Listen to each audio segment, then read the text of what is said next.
What if I told you the life you're living right now might not be yours? Not because someone stole it from you, not because you failed to create it, but because, quietly, invisibly, you've been living inside someone else's assumption about who you are. You see, most people think manifestation is about effort, techniques, or saying the right affirmations, but Neville Goddard revealed something far deeper. The world is yourself pushed out. But here's the question: which self is being pushed out? The self you consciously choose, or the self you inherited from family, society, religion, school, past wounds? There's an unspoken crisis happening in millions of lives. People are waking up every day with dreams in their hearts, but living lives that don't match. Not because they lack imagination, not because the law of assumption doesn't work, but because they've been trying to build a palace of possibility on a foundation that was laid by someone else's fear. We inherit stories. You're not smart enough. Money doesn't come easy. People like us stay humble. Don't ask for too much. These are not just phrases, they are assumptions. And assumptions, especially the ones never questioned, become scripts. Scripts that write your finances, your relationships, your worth, your future. And unless you've stopped to ask, whose story am I living? You may be painting your dreams onto walls already wallpapered with someone else's narrative. No wonder it doesn't stick. Now, modern science has caught up with this ancient truth. Dr. Bruce Lipton, in his groundbreaking work on epigenetics, showed that from birth to age 7, our minds operate in a theta brainwave state, hypnotic, receptive, unfiltered. During this time, we absorb beliefs from the environment around us, and unless we consciously reprogram them, they continue to override our desires, just like background software that keeps running, even after the window is closed. So here's the inversion. You are not stuck. You are scripted. But a script can be rewritten. Assumptions can be replaced. And your true self, the one who knows what it wants, feels it as real, and dares to imagine boldly, can rise again. Over the next few chapters, we're going to uncover the hidden assumptions running your life. Some of them were inherited. Some were absorbed. Some you never even realized you agreed to. But by the end of this journey, you will no longer be the actor reading from a script someone else wrote. You'll remember what you always were: the author, the imaginer, the I am. And the moment you reclaim that pen, your reality must conform to your assumption, because it always has, and it always will. There is a kind of hypnosis that doesn't require swinging pendulums or soft voices. It happens when you're very young, before you have language, before you know what's yours and what isn't. It begins with the way someone looks at you when you speak. It lives in a sigh, a raised eyebrow, a sarcastic comment you didn't understand, but felt. It's not what was taught, it's what was assumed. And those assumptions? They sink deep, like ink on paper, forming a story you never consciously wrote. You may think your current identity is a personal choice, but stop for a moment. Do you know who made the first assumptions about your intelligence, your worth, your potential? Family dynamics, school systems, even religion. All of them carry invisible blueprints, not always malicious, often unconscious, but still powerful enough to build a prison without bars. Neville said, "Man moves in a world that is nothing more than his consciousness objectified." But what happens when your consciousness was shaped by assumptions that weren't yours to begin with? Psychologists call it the Galatea effect. We tend to become who we believe ourselves to be, but that belief is often built from the reflected expectations of others. So let me ask you, whose voice speaks inside your head when you hesitate to take a leap? Whose doubt whispers when you say, "I want more"? And more importantly, why is it still there? You may have never questioned these voices, because they've become your inner narrator. But here's the truth. You are not the voice. You are the awareness hearing the voice. And once you realize that, you can choose silence. Or even better, you can choose a new script. Let's do something simple, but powerful. Take a moment. Name 3 beliefs you live by, about success, love, or what's possible for you. Then ask, did I choose this belief, or did someone assume it into me? That's the first break in the illusion. The actor steps off stage. The script loses its grip, because the moment you stop reciting their lines, you make room for your own voice to return. You can't create a new life while carrying an identity built for survival. Yet this is what most people unknowingly attempt. They use Neville's teachings, affirm with intensity, visualize with hope, but all from the foundation of a self-image that isn't truly theirs. Imagine trying to build a skyscraper on a foundation meant for a cottage. It doesn't matter how beautiful the plans are. If the base was built by someone else's assumptions, it will collapse under the weight of your desire. This is why manifestation feels stuck. It's not because you're doing it wrong. It's because you're trying to create abundance with a self-concept rooted in scarcity, or attract love while secretly believing you're unworthy of being seen. Neville once wrote, "You must assume the feeling of the wish fulfilled, but you cannot assume something inconsistent with your self-concept." So pause here. Whose self-image are you operating from? The girl who was told she talks too much? The boy who was told he needs to be realistic? The student labeled average? The partner called too emotional? The friend who learned to shrink so others wouldn't leave? The Pygmalion effect in psychology shows us this clearly. People rise or fall according to the expectations they internalize. But until you consciously choose your identity, you will unconsciously perform the one you were assigned. Here's a practice worth doing. Write a one-paragraph biography, not of who you've been, but of who you really are. Not the role, the essence. Describe yourself from the state of already having become your ideal. Write it, feel it, speak it. Because the truth is, you've been wearing a costume so long you've forgotten who's underneath. But the soul never forgets. It waits, not for permission, but for recognition. And the moment you recognize that the actor was never the author, the play begins to shift. Not because the world changed, but because the one who imagined it finally returned to the stage. There is a window in time when your mind absorbs the world like water into dry soil. From birth until around age 7, you are not reasoning, you are receiving. Everything you see, hear, and feel is recorded, not as information, but as truth. Bruce Lipton calls this the theta window, a brainwave state similar to hypnosis. In this state, you don't analyze, you accept, which means the beliefs you live by today may have been installed before you even knew how to say, "I am." If you were surrounded by love, encouragement, and possibility, you likely absorbed expansive assumptions. But if you were surrounded by fear, criticism, or lack, those became the unconscious settings you still run on. Lipton's epigenetic research revealed something even more profound. Your biology, your gene expression, is shaped not just by DNA, but by perception. Your body responds to what you believe is true, not necessarily what is true. Which means, if you change the belief, you change the signal. And if you change the signal, you change the life. Neville taught this spiritually. Lipton confirmed it scientifically. Change your conception of yourself and you will automatically change the world in which you live. Neville Goddard. This is why affirmations often feel ineffective. You're trying to speak new words into a reality still governed by old assumptions. You must go deeper, beneath thought, into the soil of the subconscious where those roots were planted. Here's a practical doorway. Use the edge of sleep, the twilight moment between waking and dreaming. That's when the subconscious opens again. Repeat your new identity, not as a command but as a feeling, a quiet knowing, a tone of certainty. Think of your subconscious as a record. Right now, it's still playing the track someone else recorded. But you are the DJ now. Scratch the old groove. Drop a new beat. Let the rhythm of your imagined self become louder than the noise of your past. Because when the perception changes, the pattern follows. And when the pattern changes, the reality must obey. It's one of the most frustrating parts of conscious creation. You know what you want. You visualize it. You speak it. But somehow, you keep living the opposite. Why? Because your outer world is not responding to your desire, it's responding to your assumption. And here's the paradox. If your core assumption is lack, even the desire for abundance will echo back more lack. If your inner identity is rooted in abandonment, even affirmations of love can bounce off a wall of disbelief. Neville said, "Man's chief delusion is his conviction that there are causes other than his own state of consciousness." You are always manifesting. Even when it looks like failure, even when it feels like nothing is changing. You are consistently creating a life that matches your deepest assumptions. You are not failing.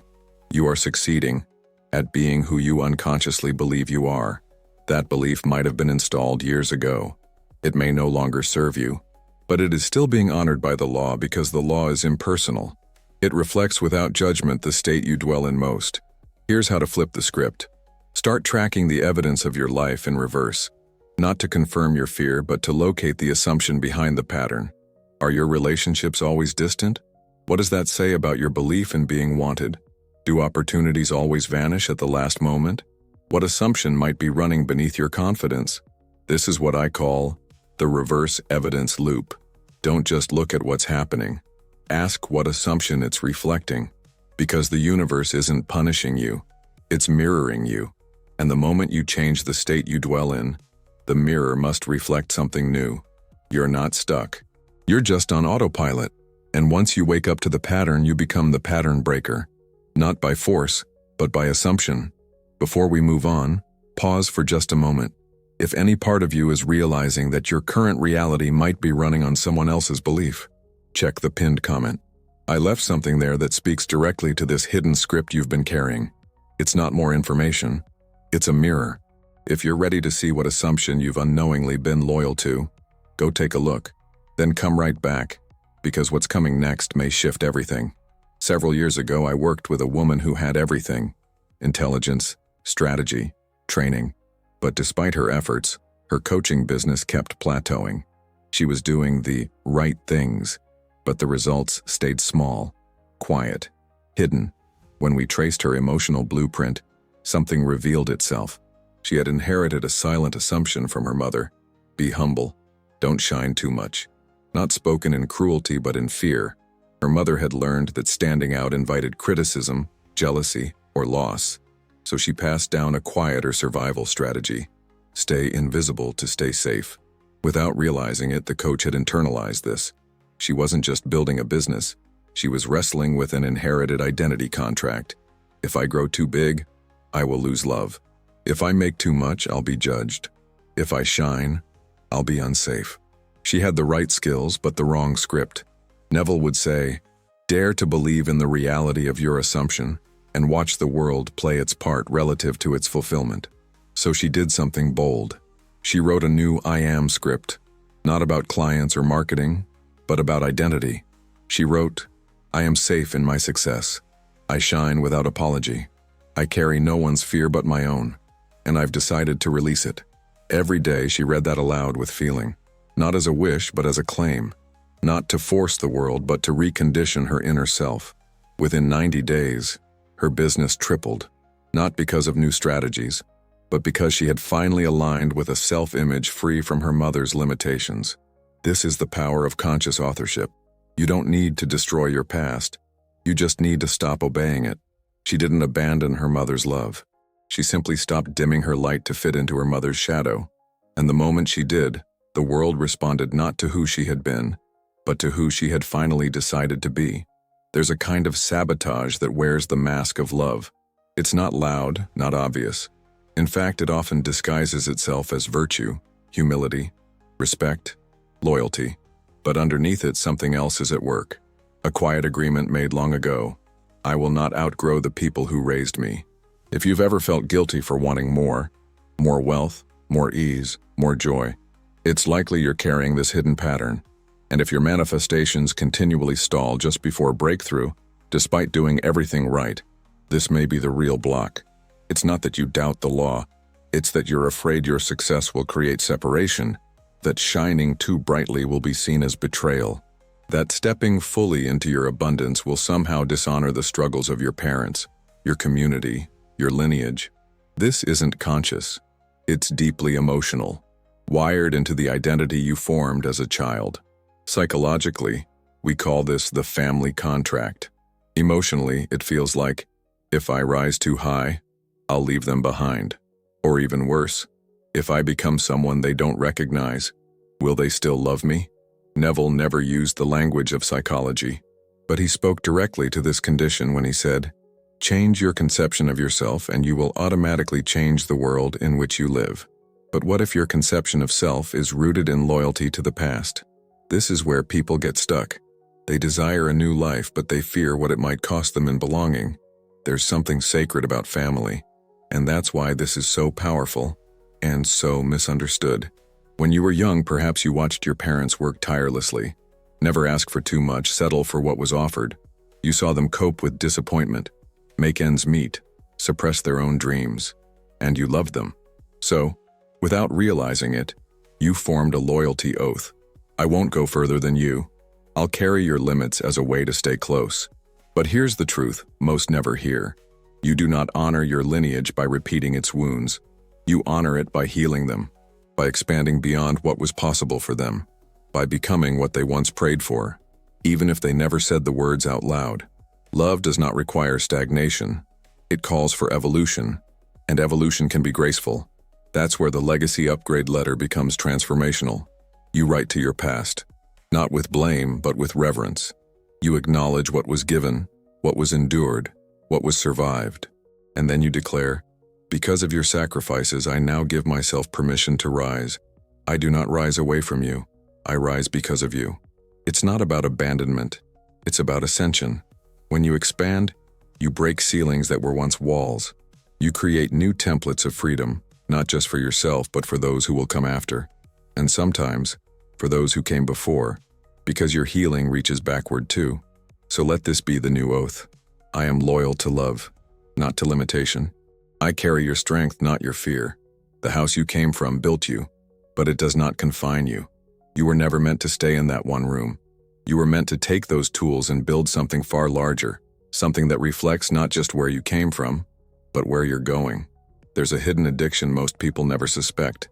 It's not to sugar or screens or social media. It's to struggle. You wouldn't think of it that way, of course. No one says, I'm addicted to things going wrong. But biologically, chemically, that's exactly what's happening in many lives. And it's a key reason why some manifestations never take root, even when the intentions are clear. To understand this, we have to look beyond belief and into the brain. Dopamine, the neurochemical most associated with motivation, anticipation, and reward, is not just released when good things happen. It's released when expected things happen. And here lies the trap. If, for years, your body has been conditioned to expect disappointment, conflict, scarcity, or rejection, then those emotional states, however unpleasant, have become chemically familiar. They're predictable, they're safe, and most importantly, they provide a consistent dopamine hit. In other words, chaos can feel like home, not because it's what you want, but because it's what your nervous system has learned to reward. So even when you begin visualizing abundance, even when you start affirming love and peace, if your internal chemistry is wired to seek the familiar, it will subtly pull you back toward the old identity. You'll call it procrastination, or bad timing, or just not feeling it today. But beneath the surface, it's really the body saying, give me what I know, give me the old you. Neville taught that assumption creates reality, not effort, not willpower, not even repetition by itself. But how do you maintain a new assumption when your biology keeps craving the old one?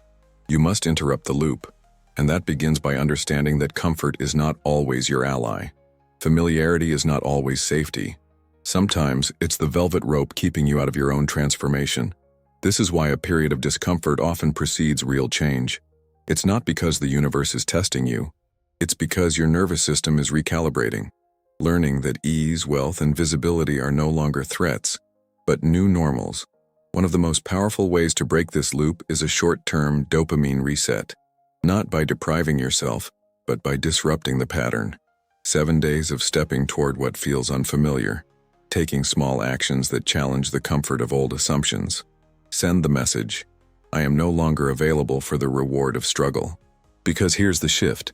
You don't need to fight the old chemistry. You need to retrain it. Teach your body to anticipate peace.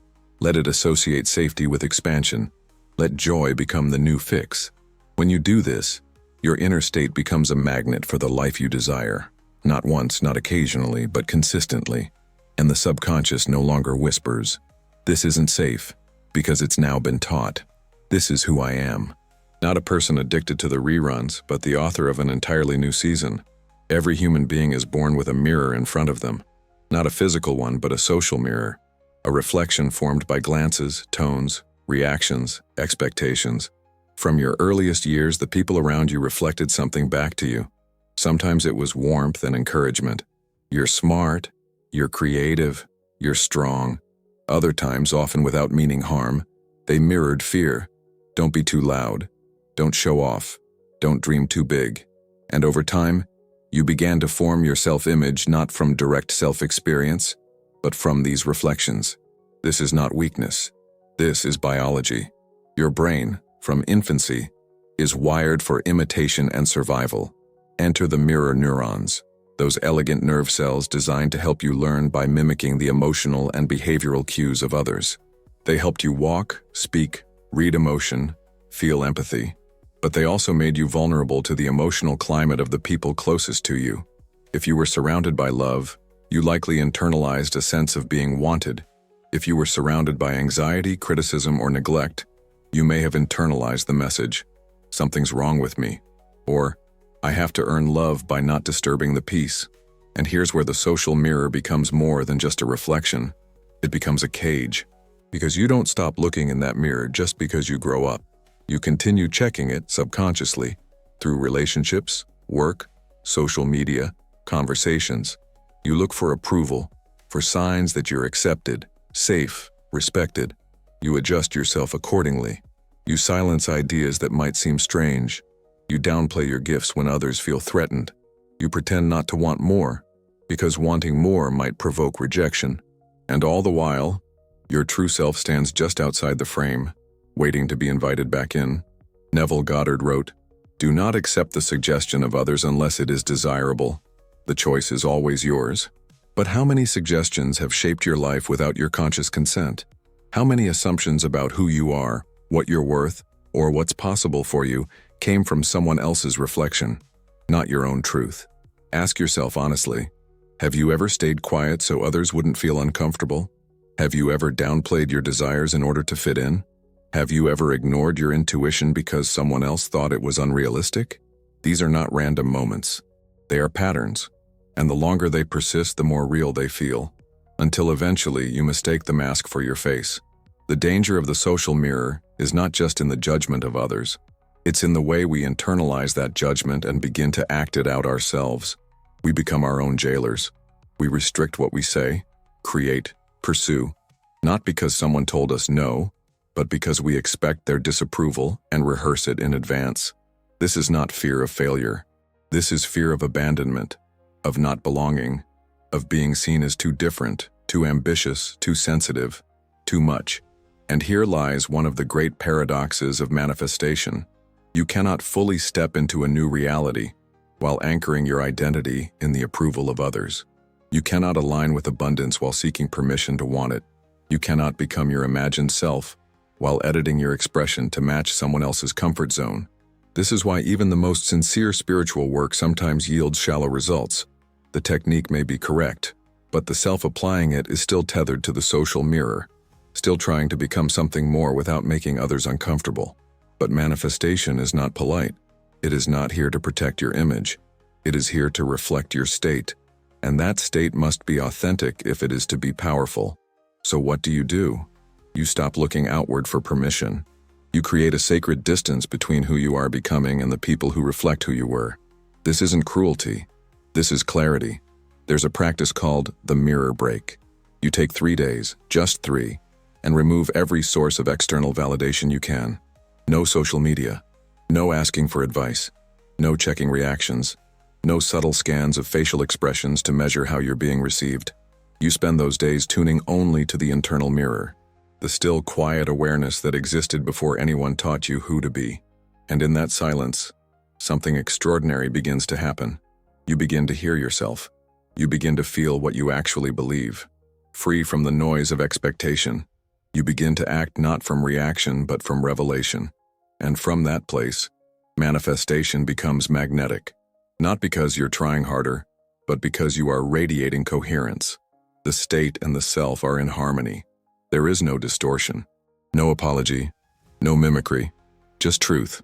And truth, unfiltered, is what bends reality. So if you find yourself stuck, consider this. Maybe it's not your imagination that's weak. Maybe it's just being filtered through too many reflections. Step away from the mirror. Let them shatter if they must. Not to spite anyone, but to see yourself clearly for the first time. You are not the reflection. You are the light. And the light does not ask for approval to shine. There is a subtle yet powerful pattern that often goes unnoticed in spiritual work. It's not resistance. It's not disbelief. It's not laziness. It's over-politeness, a form of self-suppression dressed up as kindness. This over-politeness shows up when we avoid setting boundaries because we don't want to hurt anyone, when we continue entertaining outdated beliefs because they came from loved ones, when we silence our truth, not because we're unclear but because we're afraid of making someone else uncomfortable. And at its core, this isn't spiritual maturity, it's spiritual avoidance. You want to manifest freedom, but hesitate to claim it fully. Why? Because part of you still equates power with being selfish. You've learned to equate silence with respect, and shrinking with loyalty. So you stay small, not because you don't believe in the law, but because you don't want to outgrow the people who shaped you. Neville taught, to be transformed, the whole basis of your thoughts must change. That includes thoughts about who you're allowed to become.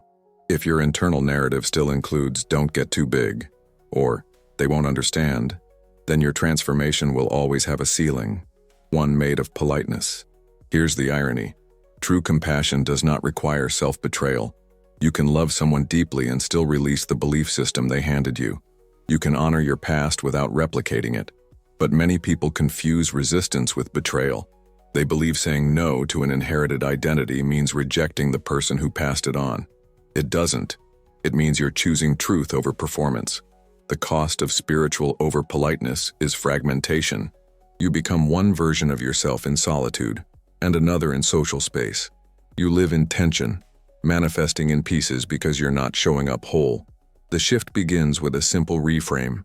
I am allowed to change, even if it challenges someone else's comfort. This isn't cruelty. This is integrity. You can release a limiting belief with grace. You can walk a new path without argument, and you can become someone new without asking for approval. Spiritual evolution is not always comfortable. Sometimes it requires friction, but that friction is not a sign you're doing it wrong. It's often the sign you're finally telling the truth. So stop editing your light. Stop managing other people's emotions at the cost of your own expansion. You were not meant to tiptoe through transformation. You were meant to stand in it, clearly, boldly, without apology. Because the butterfly doesn't owe an explanation to the cocoon. It simply emerges. And in doing so, fulfills what it was always destined to be. No matter how long you've lived under someone else's assumptions, you can step out of that script, starting now. Here's a simple 3-step model to help you realign with your own creative power and begin manifesting from your chosen identity. Step 1. Spot the story. Every limitation you live with is tied to a story. I'm not worthy. Money is hard. Love always ends. These aren't truths. They're repeated assumptions, most inherited, not chosen. To break free, you must first recognize, whose belief is this? Where did it begin? This isn't judgment, it's awareness. You can't shift what you refuse to see. Step 2. Split the energy. Recognizing the belief isn't enough. You must unplug from the emotional loyalty that holds it in place. Many people cling to limiting stories out of guilt or love, afraid that letting go means rejecting the people who passed them down. It doesn't. You can honor the past and still evolve beyond it. Say to yourself, I'm allowed to be different now. I'm free to grow. Step 3. Speak the replacement. Once the old has been named and released, fill the space with something new. Choose a short, powerful identity statement that reflects who you truly are. I am seen. I am supported. I am safe to expand. Speak it morning and night, not as a chant, but with conviction. Feel it real. Neville said, dare to assume you are what you want to be. Not someday, today. And the moment you assume it as truth, reality begins to echo it, naturally and precisely. If your life hasn't reflected your desires, it's not because the law failed. It's because you've been living from a script you didn't write. Neville said, all transformation begins with a change of assumption. But most assumptions are inherited, unseen, unquestioned, absorbed from others. You weren't stuck. You were simply loyal to a version of yourself that was never truly yours. Bruce Lipton's work echoes this truth. Change perception and everything follows. You don't need to wait for conditions to change. You need to reclaim authorship. You're not the character. You're not the role. You're the writer. And the story begins to change the moment you say, this one belongs to me. Before you go, check the pinned comment. There's something there you're meant to see.